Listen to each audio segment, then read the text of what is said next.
Olá pessoal, tudo bem com vocês? Estou de volta, vamos dar continuidade aos nossos estudos ligados a noções de administração pública.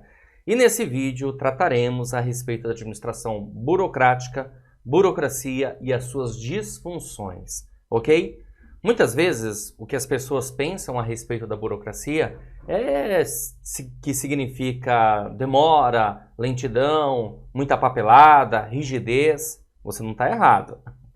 Porém, todas essas coisas que eu comentei não são características ideais da burocracia, de acordo com um grande mestre aí, Max Weber, mas sim são disfunções que ao longo do tempo foram aparecendo nas organizações por conta da burocracia, tá certo?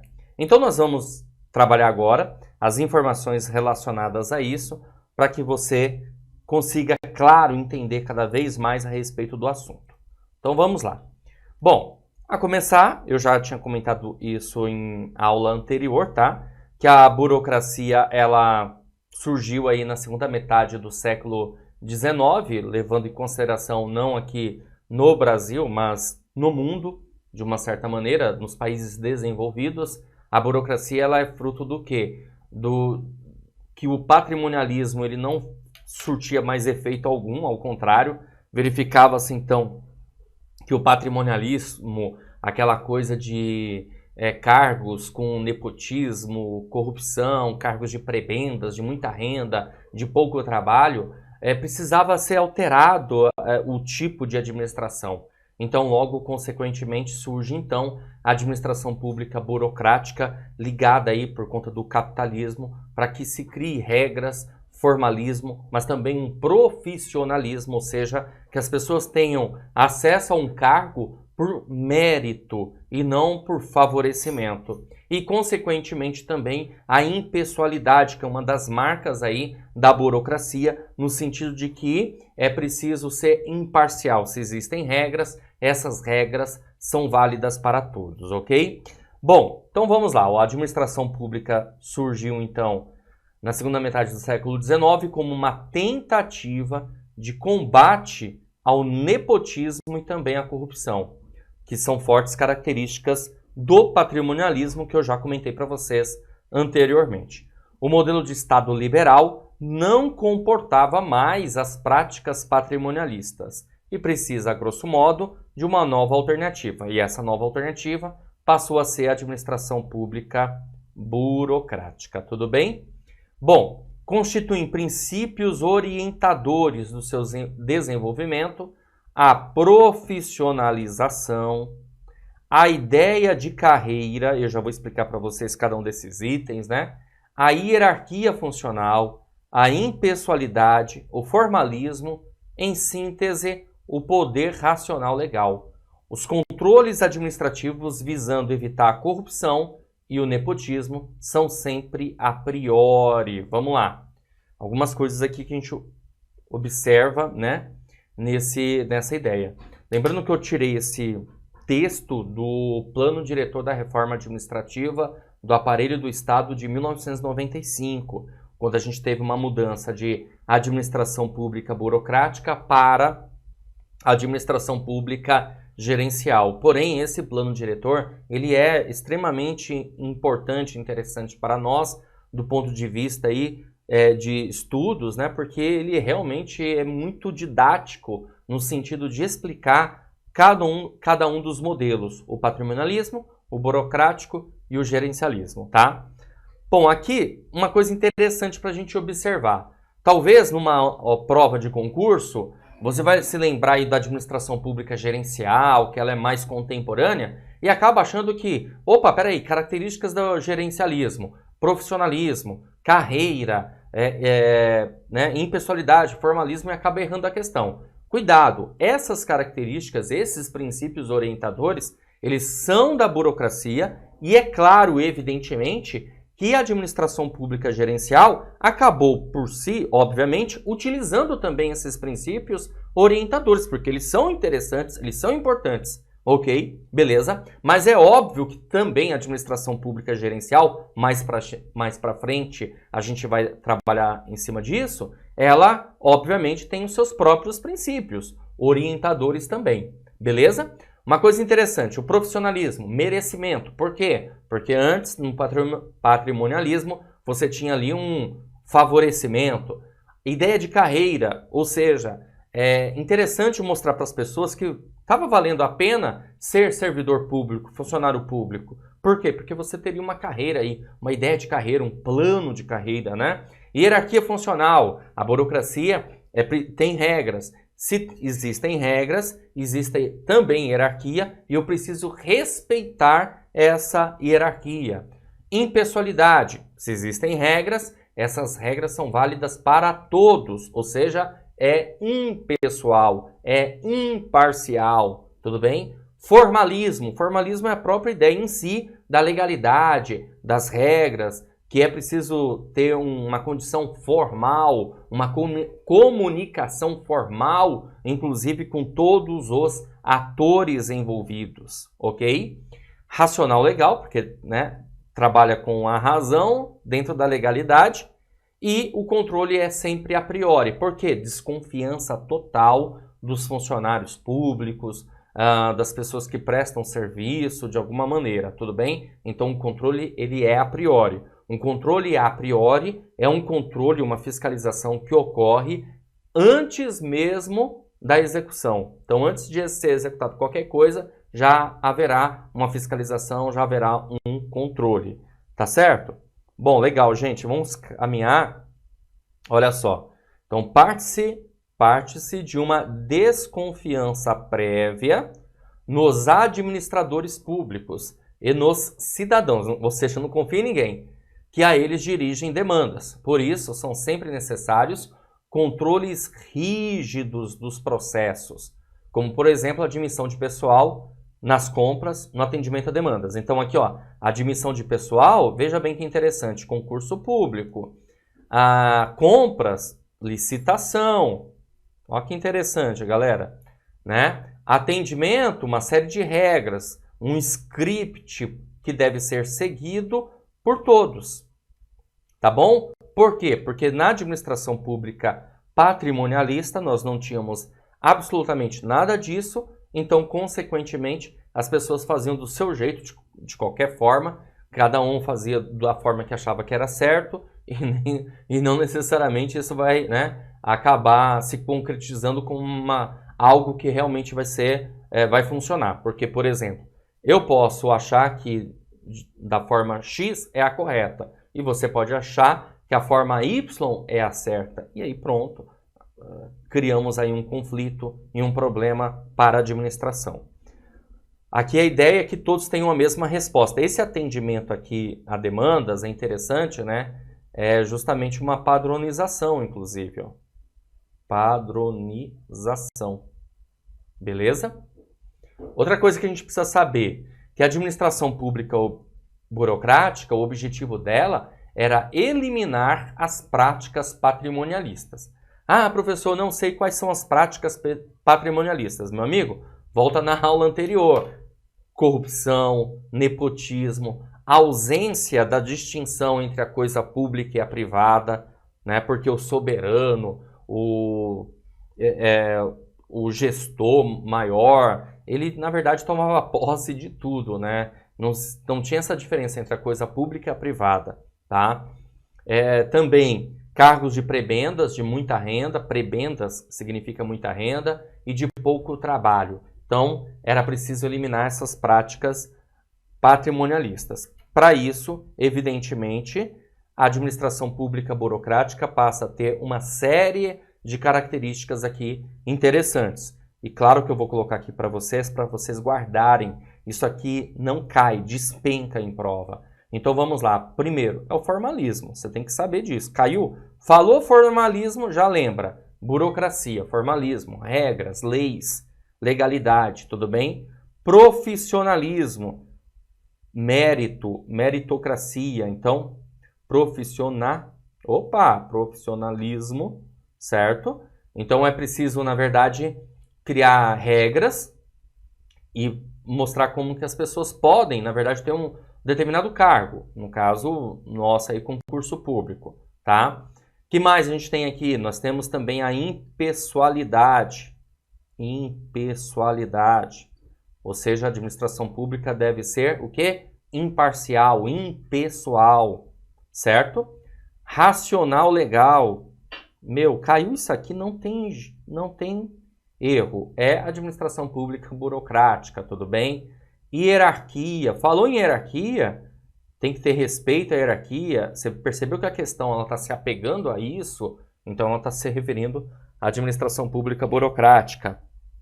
Tá certo? Verticalização. Beleza? Nós tínhamos uma verticalização muito grande, uma estrutura verticalizada. Consequentemente, temos aqui uma escala de comando por conta disso. Escala de comando. Ok? E temos aqui a centralização.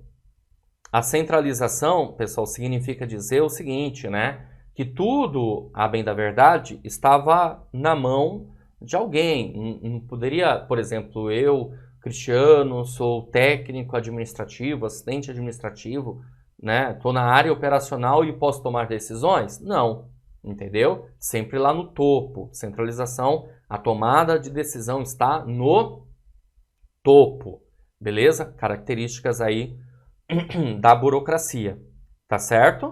Legal? Lembrando para vocês que essas características elas são interessantes aqui, né? Nesse sentido, a comunicação ela é formal, tá? Então precisa existir certas regras de comunicação entre as partes, beleza?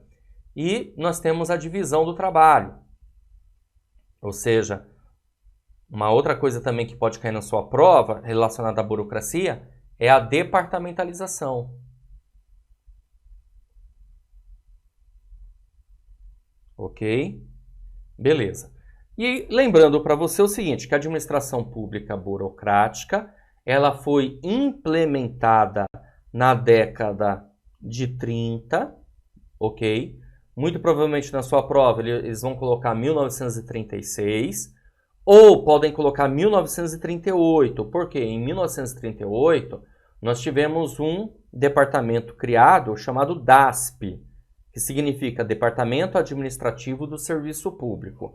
Esse DASP aí, Departamento Administrativo do Serviço Público, ele vem com o intuito justamente de profissionalizar a administração pública.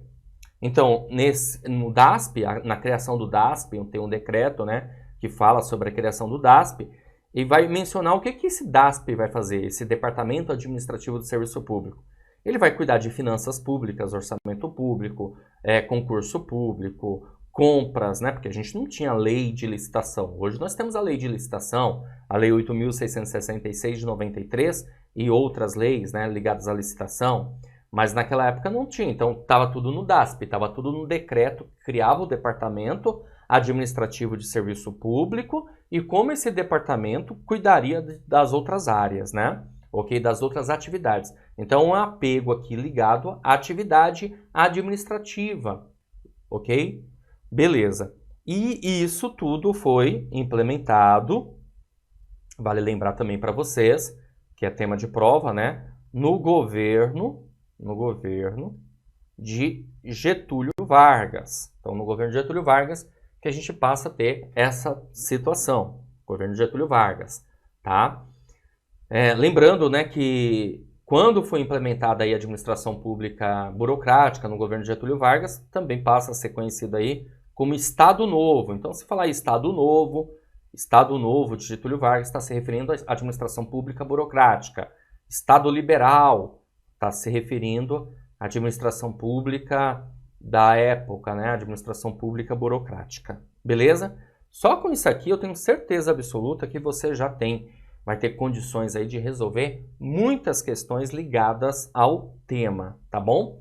Mas nós vamos dar continuidade, vamos lá continuar, porque além disso, ó, a administração pública burocrática tem um caráter legal das normas, tudo deverá estar na lei.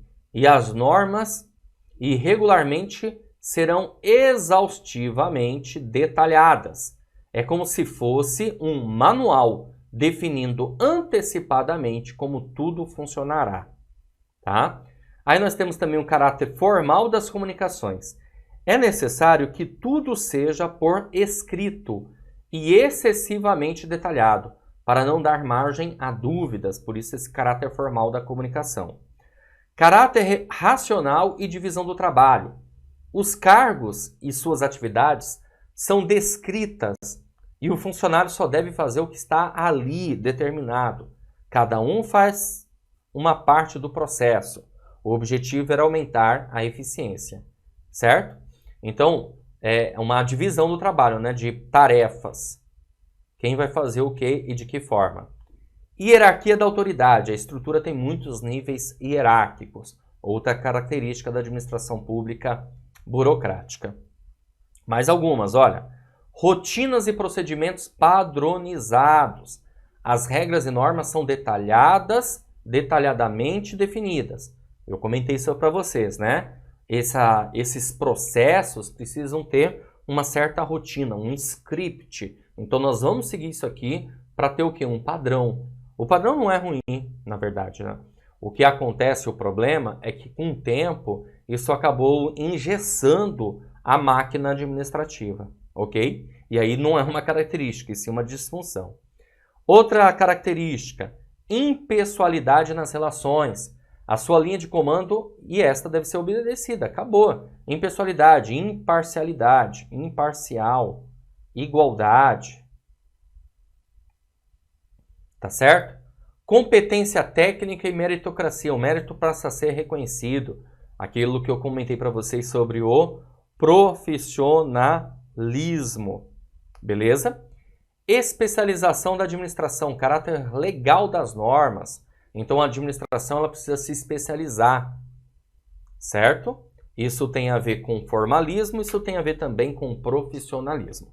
Agora veja, como eu falei, a administração pública foi implementada lá na década de 30, e aí ao longo do tempo ela vai sofrendo o quê?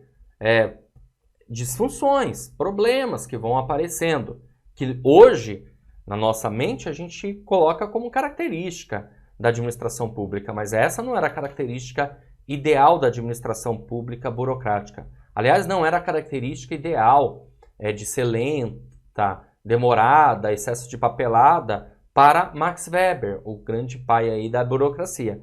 Para Max Weber, essas são as características, essas que eu acabei de mencionar para você, tudo bem? Mas vamos dar uma olhada agora nas disfunções. Olha só. Disfunções. Disfunções, né, gente? Desvios, problemas que, obviamente, apareceram com o tempo. Excesso de papel, excesso de papelada, formalismo excessivo, muito formalismo, ok? Apego exagerado às regras e regulamentos internos, rigidez e falta de flexibilidade e também resistência às mudanças. Por quê? Com o tempo, né? Se eu faço aquilo que está lá escrito, uso aquele script, eu não corro mais riscos. E as pessoas começaram a gostar disso, na verdade. Então elas falam, não, vamos trabalhar assim tá bom. Por quê? Porque eu não vou precisar tomar decisões, eu não me sinto responsável para a tomada de decisão. Eu vou fazer de acordo com como está no script. E aí engessa a própria administração pública. Beleza? Nós vamos resolver aqui agora algumas questõezinhas para que você possa observar comigo como que o tema já foi abordado em provas, né? Então vamos lá. A questão diz assim: a administração pública burocrática. Gente, aquilo, já comentei para vocês em aulas anteriores. Eu vou resolvendo já as questões, você pausa o vídeo aí, tenta resolver, depois escuta ao meu comentário, beleza?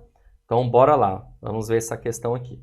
Essa questão diz o seguinte: a administração pública burocrática caracteriza-se pelo controle rígido, exercido prioritariamente por indicadores de gestão. Pessoal, errado. Não se falava em indicadores de gestão na era burocrática. Indicadores de gestão é gerencial e não burocracia. Ah, professor, mas eu nem sei ainda, eu nem estudei ainda administração pública gerencial. Tudo bem, será no nosso próximo vídeo, na nossa próxima aula. Mas você já tem que ter essa noção, evidentemente, tá?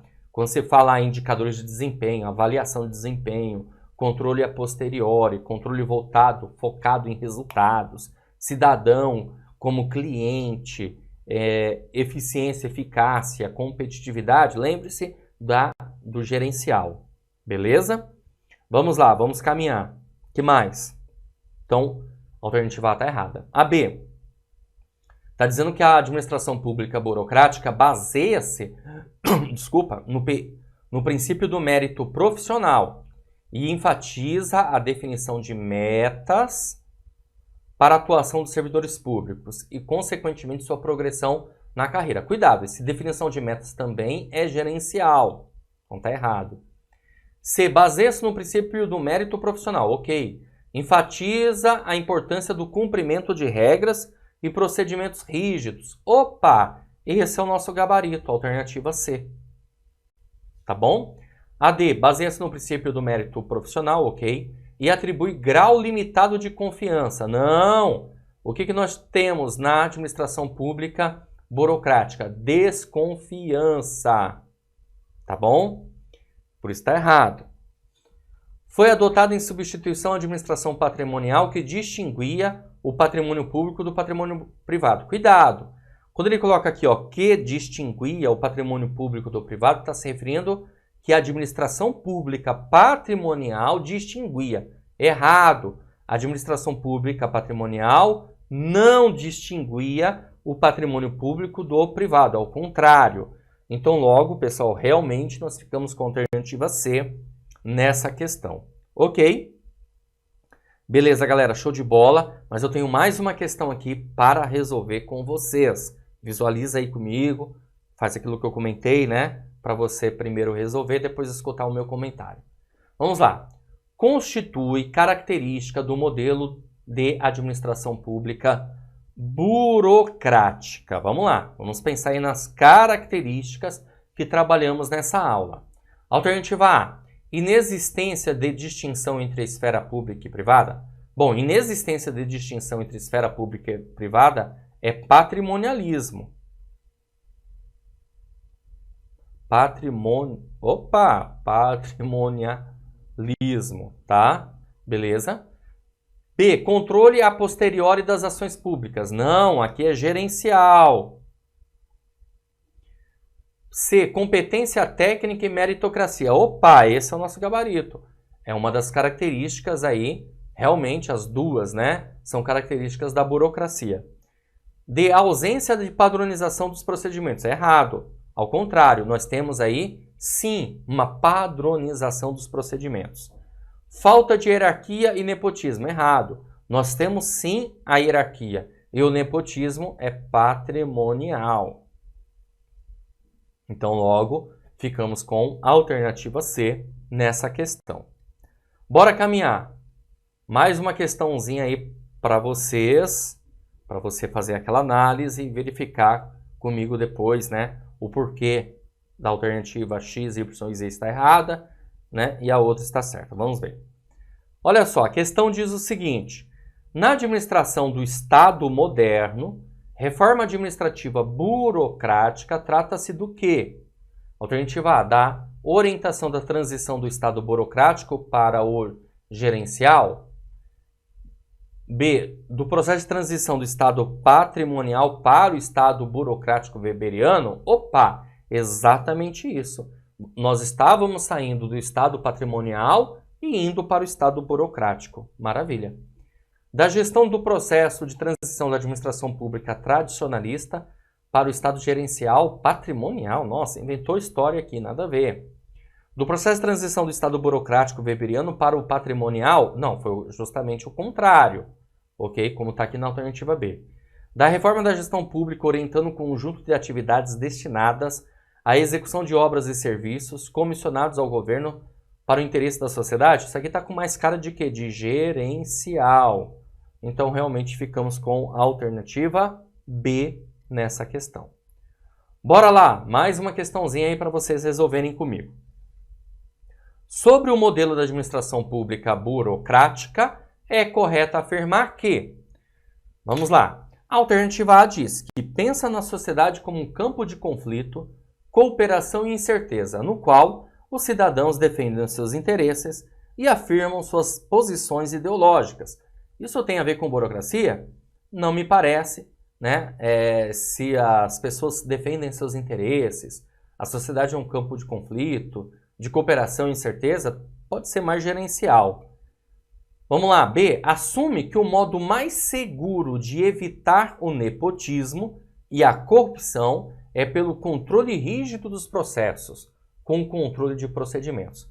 Pessoal, exatamente isso, a alternativa B é o gabarito da questão. Ah, professor, por quê? Não entendi muito bem. Veja, a administração pública burocrática, ou a burocracia, ela foi implementada justamente para eliminar as práticas patrimonialistas. E uma das práticas patrimonialistas que nós temos é justamente o nepotismo e a corrupção. E para que isso ocorresse, era preciso ter o quê? O controle rígido dos processos. Até porque não se acreditava em ninguém. Desconfiança tanto dos servidores, administradores e até mesmo dos cidadãos. Por isso, o gabarito da nossa questão é a alternativa B. Prega a descentralização com delegação de poderes, atribuições e responsabilidades para os escalões inferiores. Opa, isso aqui é gerencial. Preza os princípios de confiança e descentralização da decisão. Exige formas flexíveis de gestão, horizontalização e descentralização de funções. Isso também é gerencial. O administrador público prega o formalismo, o rigor técnico e preocupa-se em oferecer serviços e não em gerir programas. Aqui está esquisito, né? Tem que gerir programas também, certo? E oferecer serviços está muito mais focado no gerencial. Então, por isso, ficamos com a alternativa B nessa questão. Vamos para a próxima. No Brasil, o modelo de administração burocrática. Vamos lá. Alternativa A atinge seu ápice ao final da década de 50, com a instalação do Ministério da Desburocratização. Ou é B, emerge nos anos 30, sendo seu grande marco a criação do DASP. Opa, exatamente isso. Eu comentei para vocês que o DASP foi criado em 1936. C, permanece arraigado em sua forma weberiana até nossos dias, sendo esta a razão da falência do modelo gerencial. O modelo gerencial não faliu, né? Inclusive ele é válido nos dias atuais. Deve-se mais à política do café com leite, que é o do início do processo de industrialização. É o contrário, tá? O café com leite é justamente o poder, né, que se tinha entre São Paulo e Minas Gerais. Tá? São Paulo café, Minas Gerais leite. E o que acontece? Você tinha ali uma força ocorrendo, né, de poder. O processo de industrialização, por conta do capitalismo, é que faz com que a administração precise ter uma reforma administrativa e, consequentemente, adotar um modelo burocrático, ok? E continuando, a alternativa E diz que foi completamente substituído pelo modelo gerencial implementado ao final do século XX. Não foi completamente substituído. Lembre-se que os pilares da administração da burocracia continuam válidos até os nossos dias, que é o caso aí do formalismo, do profissionalismo, da impessoalidade, que são os pilares aí da burocracia, são válidos da mesma forma. Tudo bem? Bom, galera, é isso aí. Mais uma aula finalizada. Espero que você tenha entendido a respeito do tema. Eu vou ficando por aqui. Um grande abraço para vocês e até a próxima oportunidade. Valeu! Olá, tudo bem? Seja bem-vindo, seja bem-vinda aqui ao Vencendo Concursos. Você acaba de assistir a uma aula, uma parte das muitas aulas que nós temos aqui no nosso treinamento intensivo para o cargo de técnico legislativo ou analista legislativo. E se você chegou até aqui é porque você gostou, não é verdade? Então continue, porque eu tenho um recado importante para te passar. Nós do Vencendo Concursos montamos o treinamento intensivo para os dois cargos, o gabaritando técnico legislativo e também o gabaritando analista legislativo. Eu quero aproveitar e passar para você quais são as vantagens desse treinamento. Então visualiza aqui comigo para você entender melhor. Olha só, vantagens dos cursos.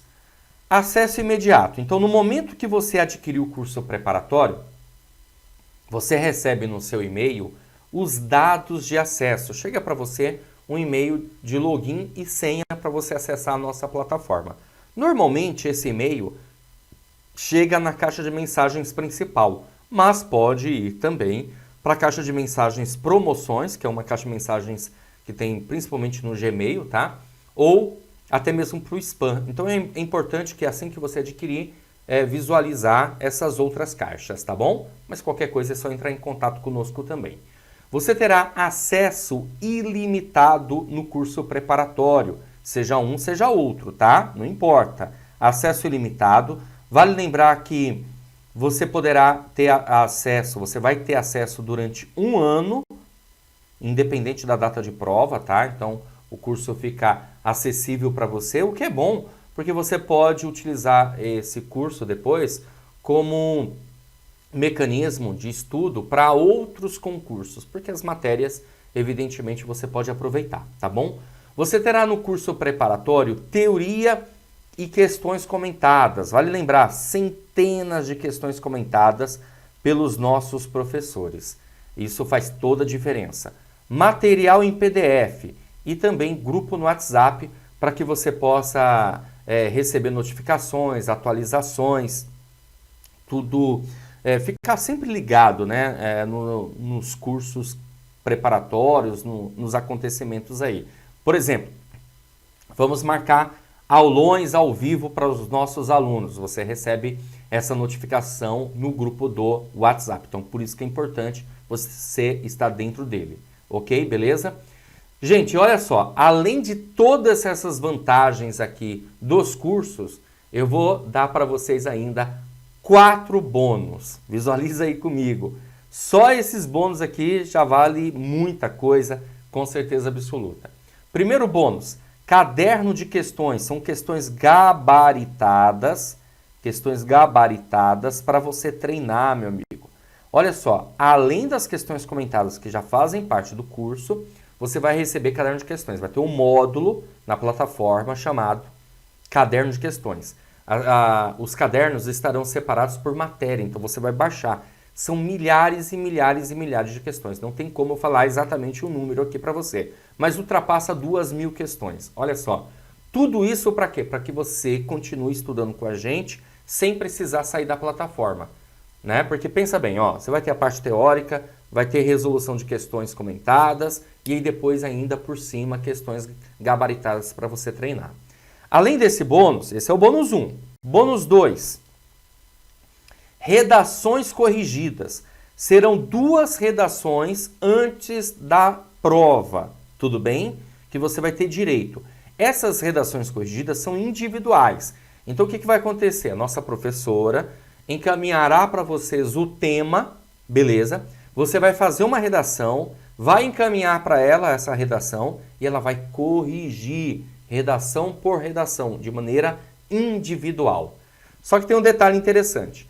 A prova ela vai acontecer no dia 5 de março para analista e no dia 12 de março para técnico, né, de 2023. E no dia 16 de abril nós teremos a prova discursiva, redação. Só vai fazer essa prova de redação quem for aprovado, classificado na prova objetiva. Então, para esses aprovados classificados, vai ter direito a mais uma redação corrigida. Olha só que bacana. No dia 3... Perdão, no dia 3 não. O bônus 3, redação corrigida para os classificados. E bônus número 4, 2 simulados. Nós vamos aplicar 2 simulados para os nossos alunos. Fantástico, né? Esses simulados, eles ocorrerão em janeiro e fevereiro. Não tenho a data exatamente agora, mas você sendo aluno vai ter todas essas informações evidentemente, tá bom? 2 simulados. Porque a gente sabe que com um simulado você passa a ter uma ideia, uma noção de como que está realmente o seu desempenho, o que você precisa melhorar, tá bom? Os simulados, eles são questões ou inéditas ou questões adaptadas que a gente utiliza para justamente fazer isso, medir o seu desempenho. Beleza? Show de bola, fantástico. Eu vou fazer uma promoção especial de lançamento, é valor de lançamento, eu não sei até quando eu vou conseguir segurar esse valor, então você que está assistindo aí a esse vídeo tem que aproveitar. Quais são os valores de lançamento? Vamos lá, ó. Curso técnico gabaritando técnico legislativo, de R$ 597 por apenas, olha só gente, R$ 297 ou 12 vezes de R$ 29,65. Gente, na boa, esse valor você não compra nenhum lanche. Ou seja, se você economizar um lanche por mês, né, você paga o valor do curso preparatório para técnico legislativo. Beleza? Agora, se você for estudar para analista, o valor do curso vai ficar da seguinte maneira. De R$ 697 por apenas R$ 397 ou 12 vezes de R$ 39,65. É o valor de uma pizza, né? A mesma coisa que eu costumo dizer, se você economizar uma pizza por semana, você paga o valor do curso preparatório. Eu falo isso, perdão, se você economizar uma pizza por mês, você paga o valor do curso preparatório. Eu falo isso porque na minha casa nós consumimos pelo menos uma pizza por semana. Então economiza uma por mês, pô. E pronto, você adquire o curso preparatório completo no valor de lançamento. Como que você vai fazer para adquirir o curso preparatório? Abaixo do vídeo, na barra de descrição ou na barra de comentários, vai ter o link dos cursos. Tanto para técnico como para analista. Aí vai depender, claro, qual o foco que você tem. Aí você vai clicar, vai ser redirecionado à página do curso. Lá você vai encontrar todas as informações, inclusive até mais aulas demonstrativas, tá bom? Vai ter um botãozinho amarelo no meio da página lá, você vai clicar nesse botão amarelo, vai preencher seus dados, escolher a forma de pagamento e pronto, vai começar a estudar aqui com a gente no Vencendo Concursos.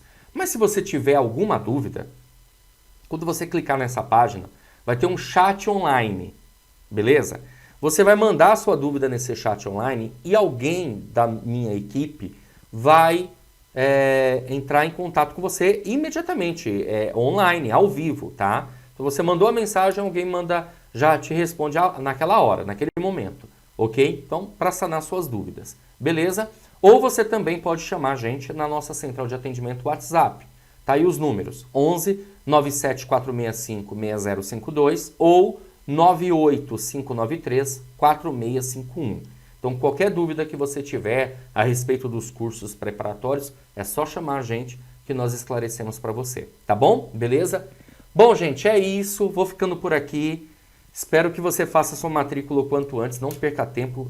Finalizou esse vídeo aqui, já clica, já faz a matrícula, já começa a estudar tudo rápido, imediato, porque a gente não pode realmente perder tempo se você pretende ser aprovado nesse concurso, tá bom? Qualquer dúvida é só chamar a gente. Então, ó, clica no link na descrição, na barra de comentários dos cursos que você deseja fazer para começar o seu estudo. Lembrando, quem adquiriu o curso de analista recebe também o curso de técnico legislativo, tá bom? Então, ó, um grande abraço para vocês. A gente se vê dentro da plataforma, hein? Clica aí e já começa os seus estudos. Valeu, tchau, tchau, até mais.